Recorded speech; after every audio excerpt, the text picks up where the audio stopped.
최근 중국이 정찰 풍선을 미국으로 보내서 엄청 난리인데요. 당연히 중국은 미국 정찰하려고 보낸 거 아니다 라며 발뺌했죠. 그런데 이번 미국 정찰 풍선 사건 전에 대만에도 정찰 풍선을 보낸 적이 있다고 하네. 뭔가 꼬름한 상황이 계속되고 있는 현재 이외에도 이상한 일이 벌어지고 있습니다. 투자의 대가 워렌 버핏이 대만의 주식을 거의 다 집어 던져버렸다고 하는데, 사실 워렌 버핏이 장타로 유명한 사람이잖아요. 10년 이상 주식을 보유할 생각이 없으면 10분도 보유하지 말아라 라는 명언까지 남겼던 사람이니까. 그런데 이 사람이 TSMC 주식의 86%에 해당하는 물량을 단 3개월 만에 처분했다는 거야. 그러다 보니 한편에서는 전쟁이 날 수도 있다는 이야기도 나오고 있는데, 자 그럼 뭐 느레그 뱀을 우리의 소원은 통일, 아니 내 소원은 독립인데? 극한으로 치닫고 있는 중국 대만 관계 편 지금 바로 시작합니다. 2023년 2월 2일 미국 몬태나주 상공에서 요상한 물체 하나가 감지됩니다. 이게 도대체 뭔가 하고 봤더니 다름 아닌 중국이 미국에 정찰 풍선을 보낸 거였죠. 당연히 미국은 이전부터 정찰 풍선의 존재를 알고 감시하는 중이었는데, 풍선이 돌아가지 않고 몬태나주까지 넘어오자 격추에 들어갑니다. 격추 후에 잔해가 추락하면서 피해가 발생할 것을 우려했고, 정찰 풍선이 바다 위로 이동하기를 기다린 다음 2023년 2월 4일 바다 위에서 정찰 풍선을 격추했죠. 중국은 이 사건을 두고 기상 관측용 비행선이 항로를 이탈했다 라고 주장했다고 하거든요. 하지만 겨우 그런 말로 미국을 속일 수는 없지. 미국은 정찰 풍선의 방향을 조정해 군사 기지를 정찰하는 것을 다 봤다면서 믿지 않았습니다. 아니 다른 것도 아니고 미국에 정찰 풍선을 보낸다니. 역시 이번에도 중국이 중국 했구나 싶은데, 아니 이게 무슨 일이야? 중국이 정찰 풍선을 보낸 것은 미국뿐만이 아니라고 하네. 대만에도 정찰 풍선을 보낸 적이 있다는 거였습니다. 아 이걸 걸리네. 그거 별거 아니야. 그냥 기상 관측용 비행선인데 실수로 거기로 갔나 보네.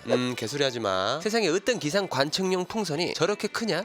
넌 또 뭐야? 왜 갑자기 나서서 설쳐? 나 지금 너랑 놀아줄 시간 없으니까 좀 꺼져. 왜 설치긴? 니들이 대만에도 정찰 풍선 보냈잖아. 여기 사진 다 찍혀 있으니까 한 번 보던지. 뭐 이런 식으로 미국에서 중국의 정찰 풍선이 발견되자 대만의 중앙기상국장 정밍댄이 과거 대만에서도 풍선이 넘어온 일이 있었다고 말한 건데요. 정밍댄의 말에 따르면 2021년 9월과 2022년 3월에 미국에서 발견된 중국의 정찰 풍선과 유사한 모양의 풍선을 발견했다고 하죠. 2021년 9월에 넘어온 풍선은 대만 북부에 있는 숭산 국제공항을 거쳐 타이베이 상공으로 넘어왔고, 기상국 직원이 풍선을 발견해서 사진을 촬영했다고 말했습니다. 그리고 2022년 3월에 발견된 풍선도 숭산 국제공항을 지나 넘어왔다고 하는데, 알아? 이번에는 풍선이 지난번보다 더욱 아래까지 내려왔다고 하네. 풍선은 타이베이를 지나 남쪽으로 내려가면서 타오위안, 타이중, 자이등으로 이동했고, 이후 주민들이 이 풍선을 발견하고 사진을 찍기도 했습니다. 정밍대는 이 풍선의 용도를 정확히 판단할 수 없었다고 말했죠. 뭐 공중에 떠다니는 것을 사진으로 찍은 것이 전부이고 직접 회수해서 확인해보지는 못했으니까. 하지만 정밍대는 적어도 일반적인 기상 관측용 풍선은 아니다라고 강조했는데요. 먼저 기상 관측용 풍선은 직경이 2m 정도 되는 크기라고 하거든요. 근데 이 대만에서 발견된 풍선은 직경이 15m에서 20m는 되는 크기였다는 거야. 그러나 이건 미국에서 발견된 정찰 풍선보다는 작은 크기입니다. 중국이 미국에 보낸 것은 높이 60m, 폭 36m에 달하는 어마무시한 크기였기 때문이죠. 그래서 대만에 등장한 정찰 풍선이 아니라고 생각할 수도 있지만, 중국에서 대만까지 거리는 미국까지 가는 거리보다 훨씬 가깝잖아요. 이 말은 즉 미국이 보낸 정찰 풍선보다 크기가 작아도 충분할 수 있다는 겁니다. 이건 중국이 진짜로 대만을 감시하기 위해서 풍선을 보냈다는 가능성을 무시할 수 없는 거고, 풍선을 보내서 감시를 할 만큼 중국과 대만의 사이가 별로 좋지 않다, 뭐 이런 예상을 할 수 있는데, 실제로 최근 중국과 대만의 사이는 점점 나빠지고 있다고 하죠. 먼저 1949년 국공내전에서 패배한 중국 국민당의 지도자 당제스가 150만 명을 이끌고 대만으로 가면서 중국과 대만의 사이가 멀어지게 되었습니다. 이후 두려 관계는 대만에 어떤 사람이 집권하냐에 따라서 좋아지기도 하고 나빠지기도 했죠. 그리고 2016년 대만의 총통으로 당선된 차이잉원은 2020년 재선에 성공해서 현재까지 집권하고 있는데요. 차이잉원 총통은 민주진보당 출신이라고 합니다. 민주진보당이 어떤 곳이냐 하면 다름 아닌 대만의 독립을 지지하는 곳이었죠. 그러다 보니 중국 본토와 대만은 떨어질 수 없는 하나라는 원칙인 하나의 중국을 열심히 외치고 있는 중국과의 사이도 점차 나빠져 갔다는 거야. 이걸 증명이라도 하듯이 중국과 대만 사이에는 갈등이 계속되어 왔습니다. 또 2021년 6월에는 G7이 정상회담 공동성명에서 대만 문제를 언급하자 중국은 핏대를 세워가면서 불만을 표시했죠. 28대 중국 군용기가 대만의 방공식별구역에 들어온 건데요. 여기서 말씀드린 방공식별구역이란 영공의 침입 방지 따위를 위하여 설정한 공중구역을 말합니다. 중국 군용기는 대만의 남쪽에서 반 바퀴 정도 돌고 다시 돌아갔다고 하죠. 게다가 2022년 8월에는 안 그래도 좋지 않은 중국과 대만의 관계에 불을 지르고 거기에 더해 기름까지 부어버리는 사건이 발생했습니다. 미국 하원 의장 낸시 펠로시가 대만에 방문한 건데, 하원 의장이라고 하면 미국 내에서도 엄청난 권력을 가지고 있는 사람이잖아요. 그런 사람이 대만을 방문했으니 미국이 대만의 독립을 지지하고 있다라는 것으로 보일 수도 있는 겁니다. 이건 중국 입장에서는 아주 거슬리는 일이었고, 그러다 보니 중국은 대만에 방문한 미국과 방문을 맞이한 대만에 대한 보복으로 군사위협에 들어가죠. 아니 대만 지역 해역에 미사일을 발사해버린 거야. 대만 국방부에 따르면 중국군이 오후 2시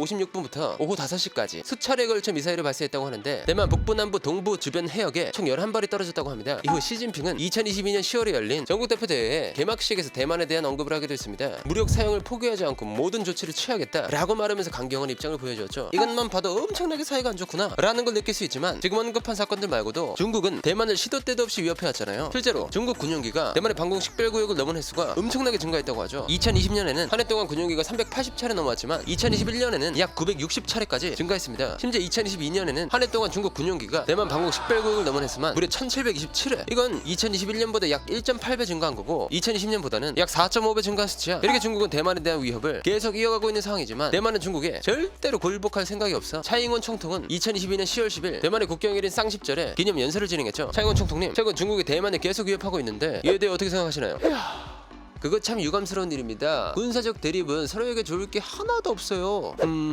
그렇다면 앞으로 중국의 군사위협에 어떻게 대응하실 생각인가요? 당연히 그런 짓을 할 생각도 못하게 해야죠. 중국을 억제하기 위해 이미 국방력을 강화했습니다. 뭐 이런 식으로 차이잉원 총통은 전쟁은 절대 없을 것이라고 하면서도 중국의 군사위협에 대비해 국방력을 강화했다고 말했습니다. 정밀 타격 미사일과 고성능 해군 군함의 생산을 늘리고 소형 고성능 모바일 무기를 확보했다는 거죠. 그리고 2023년 2월 10일에는 중국 공산당 중앙정치국 상무위원인 왕후닝과 대만의 제1야당인 국민당의 샤리엔 부주석이 만나는 일이 있었는데요. 이 자리에서 왕후닝은 대만 독립과 평화는 물과 불처럼 공존할 수 없으니 대만 독립 반대로 원칙으로 협력을 강화하자고 제안했습니다. 하지만 대만의 여당인 민주진보당은 대만의 독립을 지지한다고 말씀드렸잖아요. 네, 민주진보당은 이건 개소리냐 라면서 대책에 까버렸다고 합니다. 권위주의의 민주주의는 잇몸에 죽어주고 100번 고쳐주고도 양립할 수 없다는 거지. 와우, 이거 양쪽 다 장난이 아니네. 이거 엄청나게 치고받고 있는 상황이잖아 라고 생각하고 계신 분이 많으실 것 같은데요. 이렇게 중국과 대만의 관계가 갈수록 심각해지는 것 같으니까 다른 곳에서도 심상치 않은 소식이 들려오기 시작했습니다. 다름 아닌 미국 월스트리트의 금융회사들이 일제히 대만의 주식을 처분하고 있다는 거였죠. 먼저 워렌 버핏이 CEO로 있는 버크셔 해서웨이는 2022년 3분기에 대만의 반도체 기업 TSMC 주식을 41억 달러, 한 하루 약 5조 3,200억 원어치를 매입했는데요.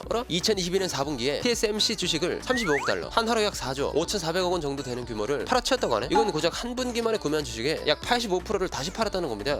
워렌 버핏이라고 하면 투자의 귀재로 유명한 사람이잖아요. 오죽하면 2022년에는 워렌 버핏이랑 점심 식사 경매가 1,900만 달러, 한 하루 약 246억 6,800만 원에 낙찰될 정도로 워렌 버핏이랑 밥 한 번 먹는 게 소원인 사람들도 있다고 하니까 아무래도 이런 사람이 대만의 TSMC를 거의 다 처분했다고 하니 심상치가 않은데, 워렌 버핏은 TSMC 주식을 매각한 이유에 관해 설명하고 있지 않다고 합니다. 하지만 이건 다 중국과 대만의 관계가 너무 나쁘기 때문이다 라는 의견이 지배적이었죠. 게다가 TSMC 주식을 판 것은 버크셔 해서웨이 뿐만이 아니었거든요. JP모건과 블랙록은 4분기에 TSMC 주식을 약 400만 주 매도했고 타이거 글로벌 매니지먼트도 130만 주를 매도하는 등 매도가 끊임없이 이어졌다고 하죠. 이렇게 미국 월스트리트 회사들도 발을 빼게 할 만큼 중국과 대만의 상태가 점점 악화하고 있다는 건데, 그러다 보니 한편에서는 이러다 전쟁이 시작되는 것 아니냐라는 목소리도 나오고 있습니다. 미국의 월스트리트 저널은 2025년을 중국이 대만 통일을 움직이기에 적합한 시점이라고 보는 이들이 많다고 말했죠. 그리고 미국의 의회조사국도 중국이 2027년까지 대만을 침공할 태세를 갖출 것이다 라는 보고서를 발표하기도 했다는 거야. 그렇다면 진짜 만약에 중국과 대만이 전쟁을 한다면 어떻게 될지 군사력을 비교해봤더니 대만은 중국과 비교조차 하기 어려운 수준이었습니다. 2022년에 영국의 국제전략문제연구소에서 발표한 밀리터리 밸런스 보고서에 따르면 중국은 육군 96만 5천 명, 해군 26만 명, 공군 39만 5천 명의 병력을 가지고 있는데요. 이에 반면 대만의 병력은 육군 9만 4천 명, 해군 4만 명, 공군 3만 5천 명이라고 하죠. 이건 대만의 총 병력이 중국의 10분의 1도 안 되는 수준입니다. 그리고 중국은 전차 5,400대, 항공기 3,227대, 잠수함 신화업처, 함정 86척을 보유하고 있는데 대만은 전차 650대, 항공기 504대, 잠수함 4척, 함정 26척을 갖고 있죠. 아니 이거 어떻게 봐도 대만에게 승산이 없어 보이는 싸움이잖아요. 하지만 만약 전쟁이 일어나면 미국이 참여를 하면서 상황이 바뀔 수도 있다고 합니다. 바이든 대통령이 중국에서 대만을 공격하면 미군이 방어하겠다라고 했다는 거야. 실제로 미국의 전략국제연구센터에 따르면 미군이 참여한다면 중국이 패배할 가능성이 높다고 하죠. 그런데 미국과 중국 모두 엄청난 피해를 입고 일본도 주일미군이 공격받으면서 피해를 볼 거라고 예상했습니다. 게다가 미국 전략국제연구센터는 주한미군 중에서도 2개의 대대가 참여할 것으로 봤는데요. 이 말은 즉 중국이 주한미군 기지를 공격하면서 우리나라도 피해를 받을 수 있다는 거죠.